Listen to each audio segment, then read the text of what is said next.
Guys, मैं Manoj Mishra competition point पे आप सबका स्वागत है।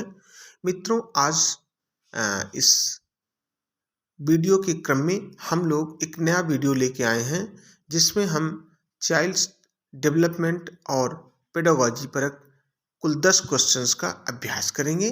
तो आइए हम लोग सबसे पहले एक क्वेश्चन लेते हैं।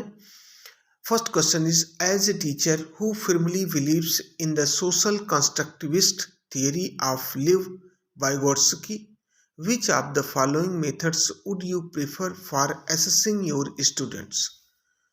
लेव वाइगोट्स्की का जो संरचनात्मक थ्योरी के देने वाले मनोवैज्ञानिक रहे हैं, इनके अनुसार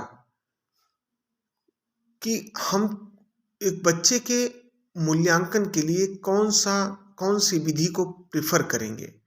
तो first option is collaborative project, second is standardised test, third is fact based recall questions and fourth is objective multiple choice type question.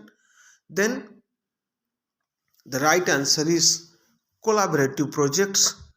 हम कह सकते हैं कि एक समाकलित सामूहिक मूल्यांकन के रूप में हम लोग कोलैबोरेटिव प्रोजेक्ट्स का इसमें यूज करेंगे, इस विधि का उपयोग करेंगे।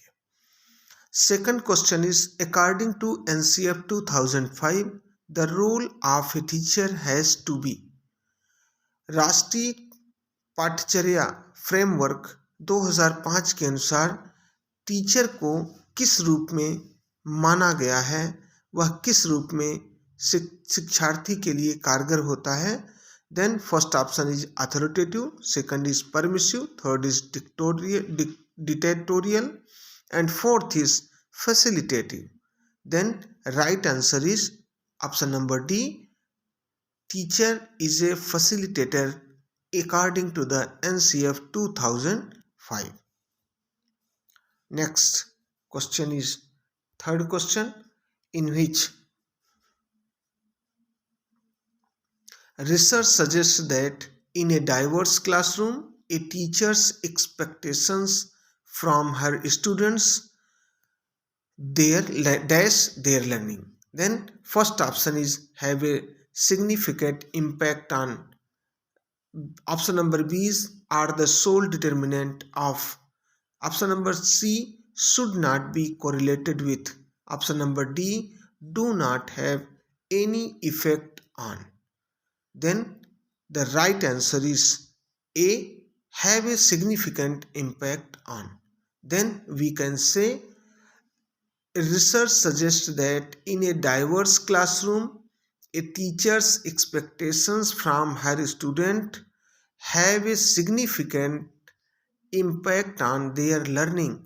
अर्थात यह अनुसंधान बताते हैं कि किसी भी डाइवर्सिफाइड या खुले क्लासरूम के तहत, खुले विचार के क्लासरूम के तहत टीचर की जो अपेक्षाएं होती हैं अपने स्टूडेंट से, वह यह होती हैं कि उस पर कई ढंग से एक प्रभाव पड़े जिससे वह कुछ हर प्रत्येक स्तर पर कुछ लर्न करे या कुछ सीखे। Have a significant impact on their learning, उनके अध्ययन पर प्रभावित रूप से सार्थक रूप से प्रभाव पड़े। Then fourth question is inclusion of children with special need. Inclusion of children with special needs, first option is an unrealistic goal. Option number B is detrimental to children without special needs. Option number C will increase the burden on school. Option number D requires a change in attitude, content and approach to teaching. यहाँ inclusion की बात हो रही है, inclusive शिक्षा की बात हो रही है कि हम अगर विशेष आवश्यकता वाले विद्यार्थी को हम शिक्षा व्यवस्था में समावेशित करते हैं तो हमें क्या करना पड़ेगा। तो requires a change in attitude, हमें लोगों के बारे के आवृत्तियों में चेंज लाना होगा, परिवर्तन लाना होगा। Content and approach to teaching, हम उसके कंटेंट में, उसके पाठचर्या में और उसकी पाठचर्या के अप्रोचेस, उसके प्रक्रियाओं के बारे में हमें शिक्षा में विचारों को जोड़ना पड़ेगा। देन आप question number, then right answer is D.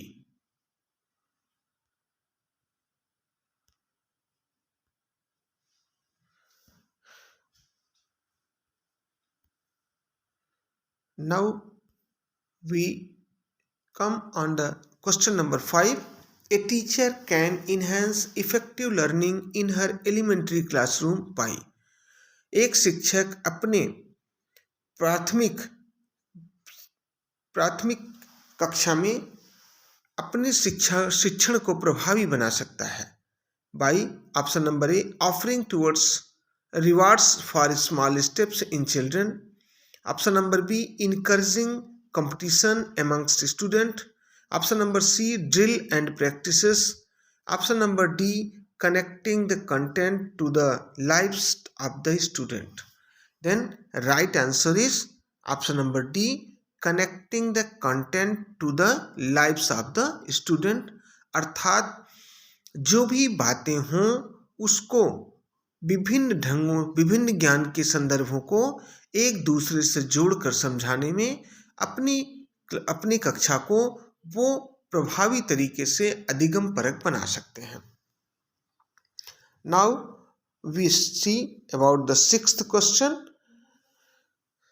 Sixth question is, primary school children will learn most effectively in an atmosphere. प्राथमिक विद्यालय के विद्यार्थी किस वातावरण में प्रभावी तरीके से सीख पाएंगे? तो first option is where their emotional needs are met and they feel they are valued. After then second option is where they are mostly happy and playing games. Option number C, where the children is authoritative and clearly dictates what should be done. Option number D, where the focus is only on mastering primarily cognitive skills of reading, writing and mathematics. Then first option is correct answer, where their emotional needs are met and they feel they are valued. प्राथमिक कक्षा में अपने उस वातावरण में विद्यार्थी अधिक सीख पाएंगे जहां उनके सांवेगिक जो आवश्यकताएं हैं वो मेल खाएंगी और वो अपने आप को एक मूल्य परक समझ पाएंगे कि हमारा भी कोई एक सार्थक उपयोग है। तो इस क्रम में हम लोग देखते हैं next question, which of the following is the most effective method to encourage conceptual development in the student? विद्यार्थियों के विचारात्मक विकास हेतु कौन सा सबसे प्रभावशाली विधि मानी जाती है? Then first option is new concepts need to be understood on their own without any reference or help. Option number B, give students multiple examples and encourage them to use logic.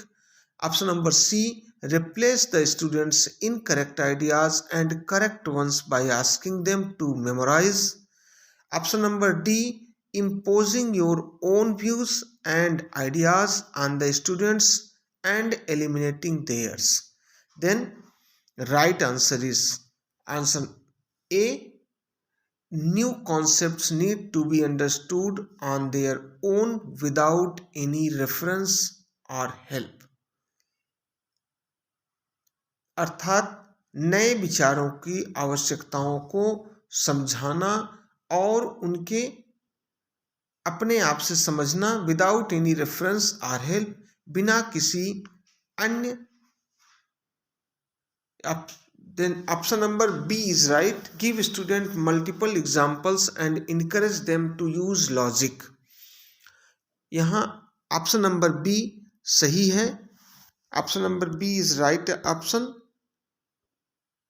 Give students multiple examples and encourage them to use logic.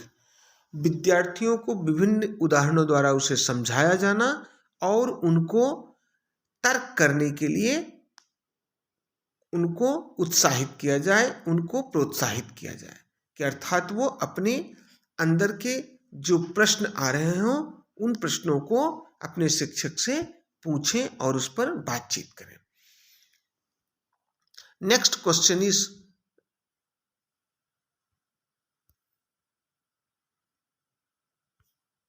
Question number 8. A child sees a crow flying past the window and says, "A bird." What does this suggest about the child's thinking? एक बच्चा खिड़की के बाहर एक कौवे को देखता है और कहता है that is a वह एक पक्षी है, a bird. Does this suggest about the child's thinking? यहाँ विद्यार्थी की सोच क्या प्रदर्शित करती है? Then first option is the child has previously stored memories. The child has developed the concept of a bird. The child has developed some tools of language to communicate his experience. Here the option number C is correct, where A, B and C every options are correct. The child has previously stored memories. विद्यार्थी के अंदर इसका मतलब यादाश्त समूहित हो रही है या व्यवस्थित हो रही है. Child has developed the concept of A bird. वह अपना पक्षी के प्रति एक विचार विकसित कर लिया है. The child has developed some tools of develop language to communicate his experience. अर्थात वह एक भाषा का विकास कर लिया है जिससे वह अपने विचारों को रख सके. Then next question is 9th question. The cephalocaudal principle of development explains how development proceeds from. Option number A, general to specific functions. Option number D, differentiated to integrated functions. Option number C, rural to urban areas. Option number D, head to toe. Then the right answer is head to toe. अर्थात एक cephalocaudal या शीर्षस्थ सूचकांक शीर्षस्थ परक विकास सिद्धांत के परिप्रेक्ष्य में यह माना जाता है कि विद्यार्थी या बालक का विकास या किसी भ्रूण का विकास वो मानसिक लेवल से आगे की तरफ अग्रसर होता है, अर्थात हेड टू टो की तरफ आगे बढ़ता है, सिर से पैर की तरफ. सिफेलोकॉडल प्रिंसिपल डेवलपमेंट की स्थिति को प्रदर्शित करती है. Then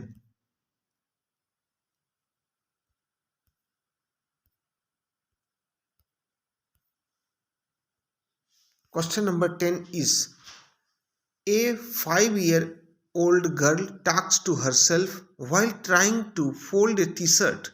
Which of the following statement is correct in the context of behavior displayed? इस एक कोई 5 साल की लड़की जो टी शर्ट को फोल्ड करते समय कुछ बड़बड़ा रही है, कुछ बातें बोल रही है, अपने कॉन्टेक्स्ट ऑफ बिहेवियर डिस्प्लेड और अपना व्यवहार अन्यमनस्क ढंग से प्रदर्शित करते हुए. तो ये किस बात को प्रदर्शित कर रहा है? Option number A, Jean Piaget and Lev Vygotsky would explain this as the egocentric nature of the child thoughts. Option number B, Jean Piaget would explain this as a egocentric speech, while Lev Vygotsky would explain this as the child's attempt to regulate her actions through personal speech. Option number C, Jean Piaget and Lev Vygotsky would explain this as the child's attempt to imitate her parent. Option number D, Jean Piaget would explain this as social interaction, while Lev Vygotsky would explain this as an exploration. Then in all four options, option number C is right answer. Jean Piaget and Lev Vygotsky would explain this as the child's attempt to imitate her parent, अर्थात वह बालिका अपनी माता पिता को प्रभावित कर रही है कि वो टी शर्ट को फोल्ड करते समय वो कुछ बातें बोलते हुए। तो देन हम लोगों ने इस प्रकार 10 क्वेश्चंस देखे, जो questions child's development and pedagogy के क्रम में बहुत ही इम्पॉर्टेंट होगा। तो मैं चाहूँगा कि इस वीडियो को आप लाइक करें, शेयर करें और सब्सक्राइब भी करें।